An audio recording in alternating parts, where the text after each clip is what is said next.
Hello दोस्तों, कैसे हैं आप सभी लोग। आई होप के सब लोग अच्छे होंगे। आज हम आप लोग के लिए लेके आए हैं एक प्रैक्टिस बैच। कौन सा बैच? प्रैक्टिस बैच, जिसमें हम लोग क्या है, हिंदी को टारगेट करेंगे।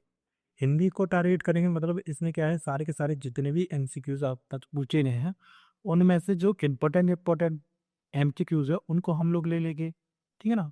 और उनको ही हम लोग आपको बताएंगे। चलिए आगे चलते हैं। देखिए, जितने भी वास्तव में मतलब एमसीक्यूज ही होता है भैया। इसका मतलब वास्तवनिष्ठ का मतलब क्या होता है? एमसीक्यूज ही होता है, वो भी सामान्य हिंदी की। ठीक है, ध्यान रखिएगा। और जो कि किसमें प्रतियोगी परीक्षाओं में पूछे जाते हैं। ठीक है, ध्यान रखिएगा।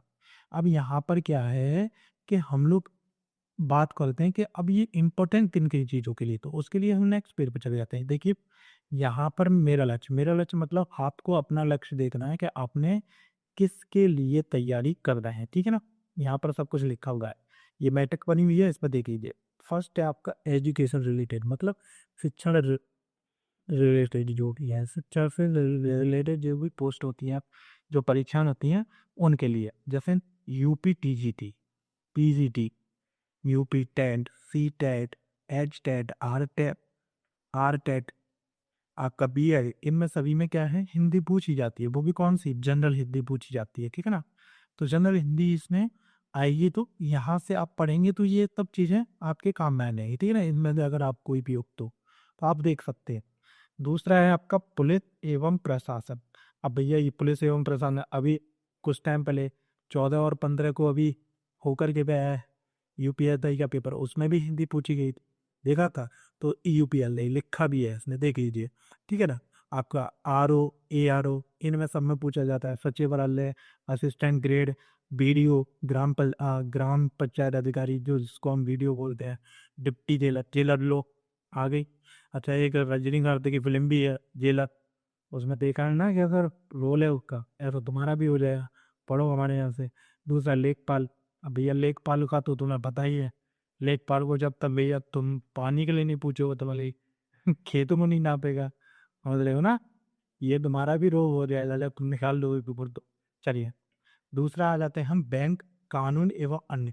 अब देखिए, ये मुझे नहीं पता कि कानून की कौन सी जगह पर पूछा जाता है, लेकिन एलएलबी में पूछा जाता है, ये पता है। इसके अलावा मुझे नहीं पता कि कौन सा होता है। ठीक है ना। स्टेनोग्राफर में जो हिंदी वाले होते हैं उनके लिए भी देख लेता परीक्षा होता है। ठीक है।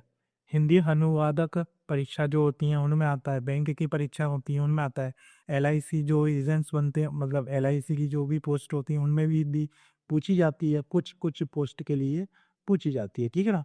तो इन चीज़ों के लिए क्या है, ये सब चीज़ों के लिए इम्पोर्टेंट है। एक तो प्रैक्टिस है, इसमें जितने भी क्वेश्चंस पूछे हैं उनको हम ज़्यादातर सभी को इंक्लूड कर लेंगे। ठीक, चलिए आगे चलते हैं। अब हमारे पाठ्यक्रम की रूपरेखा कैसी होगी, मतलब चलेगा कैसे? पहले वर्ण, शब्द, वाक्य, ये काव्य साहित्य, इसके अकॉर्डिंग ही चलेंगे। ठीक है ना, ध्यान रखना। जितना भी मटेरियल बनेगा इसी के अकॉर्डिंग बनेगा। चलिए चलते हैं। अब हम बात करेंगे कि हम किस किस स्टेप में, हम 4 स्टेप में इसको कब कंप्लीट करेंगे, 4 स्टेप्स में। ठीक है ना। फर्स्ट स्टेप ये है आपका नींव एवं शब्द निर्माण या और शब्द निर्माण जो भी है। अब इसमें पढ़ेंगे हम फर्स्ट में हिंदी वर्णमाला विराम चिन्ह। दो चीजें हैं, हिंदी वर्णमाला विराम चिन्ह। दूसरे में पढ़ेंगे शब्द रचना, अर्थ, वाक्य, ये सब। तीसरे में है शब्द रूप। चौथे में है आपका संधि। पांचवे में समास।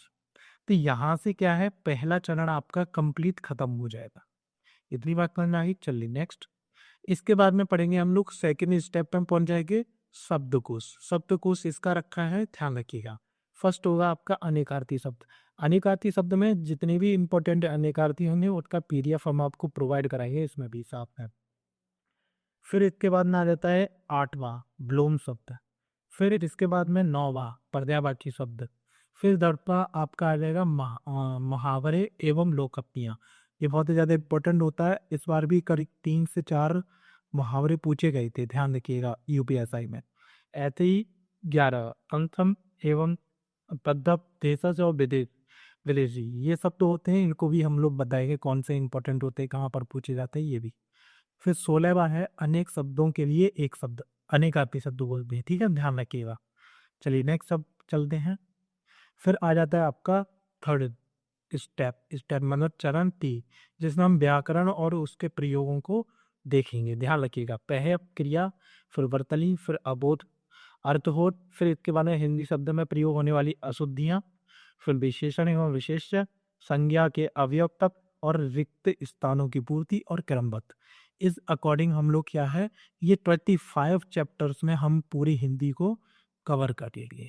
ठीक, और उसकी जितनी भी एमसीक्यूज होंगे उनको हम करेंगे, जहां पर हमें जरूरत पड़ेगी तो इसकी थ्योरी भी हम आप लोगों को कराएंगे।